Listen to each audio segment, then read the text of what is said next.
we have teachers that work with us, and seeing children going into school and they're stealing food out of the children's kind of lunch boxes.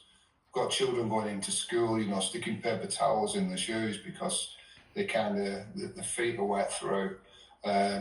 It's pretty grim. It's kind of what we're seeing is almost Dickensian.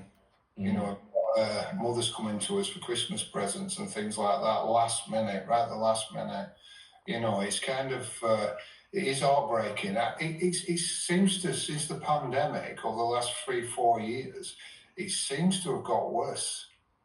I kind of a bit discouraged by the government. I kind of expected a little, I think I'm a bit sort of like, I was expecting too much, or expecting someone to march in on a white horse with this wonderful sword and fix everything. And it appears that things are not going in the direction that I would have liked to have seen it going. It's almost like the poor are being marginalised now, and it's really sad.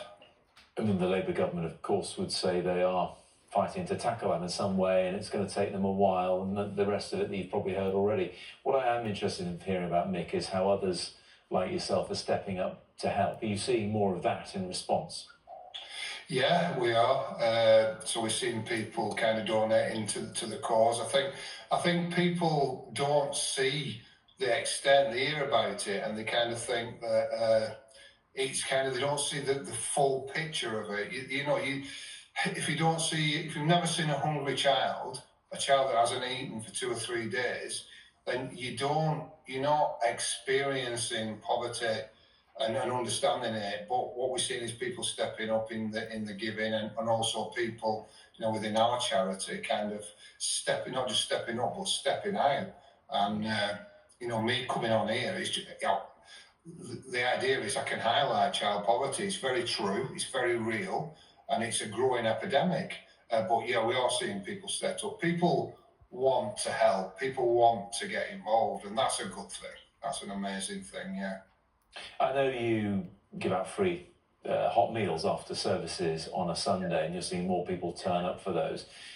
Are you doing this purely altruistically because your faith tells you need to help, or is it a part of attracting people to the faith as well? I think there's a bit of both in there, really, but for me, it's to stand in the gaps where poverty is. So it's not rocket science. If there's hungry people, feed them. If there's thirsty people, give them something to drink. It's kind of, if there's people with no coats on their back, put coats on their back. So don't tell me that you have faith and you're not doing any of that. So that picture there, that one there, is some of the guys fundraising at a shooting club, and these are the guys, the volunteers, feeding people, men, women and children at Christmas. So yeah, it's sad, but there's a joy in the giving, isn't there? So when you give, you do definitely receive. It's a leveler. You're the same, and I think that's where I want to say about my faith is we're the same. Kind of having people around you who are struggling lets you know who you are. It lets me know I'm poor. Do you know what I mean? Not them, because it's just a wonderful, wonderful leveler, and it makes us equal, really.